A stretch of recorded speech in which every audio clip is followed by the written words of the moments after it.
Bonjour à tout le monde, je suis Ricardo et ça c'est un des podcasts expérimentaux pour travailler et pour parler de photographie. Si vous ne me connaissez pas, moi j'ai un podcast pareil en Italie, ça s'appelle Impara la fotografia, qui ça veut dire apprendre la photo. Vu que je vis en France et j'ai beaucoup de copains et des gens qui m'écoutent aussi en France, de plus en plus il y a quelqu'un qui me demande de parler des photos aussi en français. Bien, aujourd'hui j'essaie la première épisode de Impara la fotografia en France pour parler de la exposition.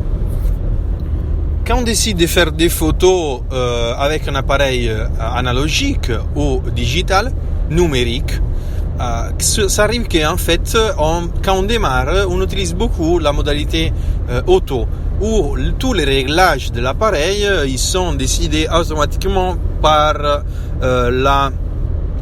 l'appareil, par le logiciel de l'appareil.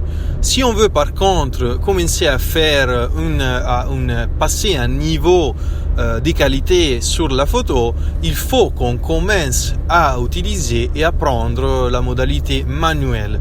La modalité manuelle, ça nous permet de régler les trois réglages principaux de l'appareil photo qui sont l'ouverture du diaphragme, les temps d'exposition et la sensibilité ISO de l'appareil. Alors, pour faire une photo correcte, on parle des photos exposées correctement. Ça veut dire qu'il rentre la quantité exacte de lumière dans l'appareil pour avoir une photo correctement avec la lumière nécessaire pour montrer tous les détails de la photo. Bien, alors on peut faire comment? Il y a une chose qui s'appelle triangle de l'exposition, qui met en relation les trois paramètres principaux de cette réglage. En fait, les triangles de l'exposition, ils nous disent en fait qu'à chaque fois que j'augmente un des trois paramètres, ouverture, temps ou ISO, l'autre il va diminuer parce que en fait on fait passer plus de lumière en utilisant une chose plus que l'autre. Alors si on imagine en fait qu'on a une correcte exposition, on imagine avec ISO 100 un temps de 125 et une ouverture de f5.6. Si on veut décider d'utiliser pour notre convenience les temps un temps de 1/256e, alors ça veut dire qu'on va rendre les temps plus petits et on doit ouvrir l'ouverture du diaphragme d'un stop. En fait, la différence d'ouverture des temps et des diaphragmes, ils sont appelés stops. Ça veut dire qu'en fait, que si on met moins de temps à la lumière, si on donne moins de temps à la lumière à passer dans l'appareil, alors on doit donner plus d'ouverture de notre appareil pour faire passer la lumière, plus de lumière dans les capteurs, et comme ça on va arriver.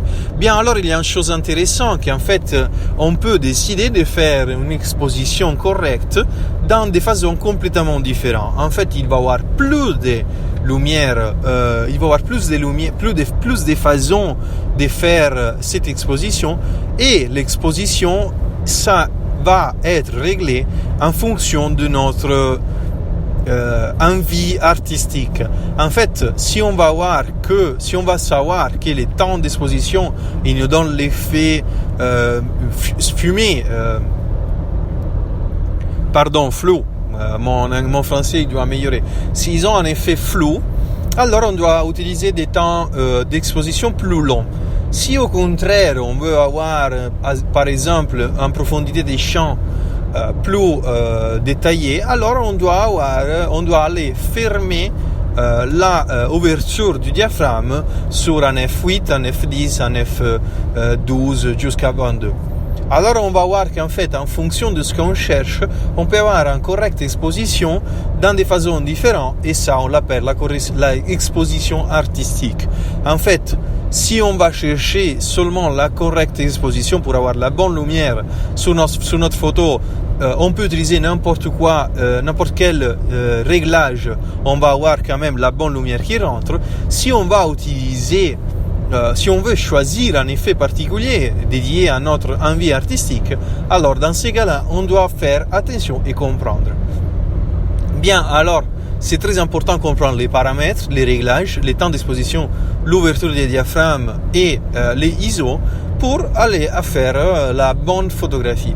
Bien, pour aujourd'hui, alors, on a fait une petite introduction à ça. Les prochains épisodes, on va parler exclusivement des 3 réglages, les temps, l'ouverture et l'ISO. Bien, j'espère que ce petit épisode en français, vous comprenez bien que c'est un peu compliqué pour moi à parler, mais quand même, j'espère que vous arrivez à comprendre. C'est un petit cadeau que j'ai fait à mes collègues français pour commencer à apprendre la photographie, comme j'ai dit en italien, dans la manière facile, vite et amusante.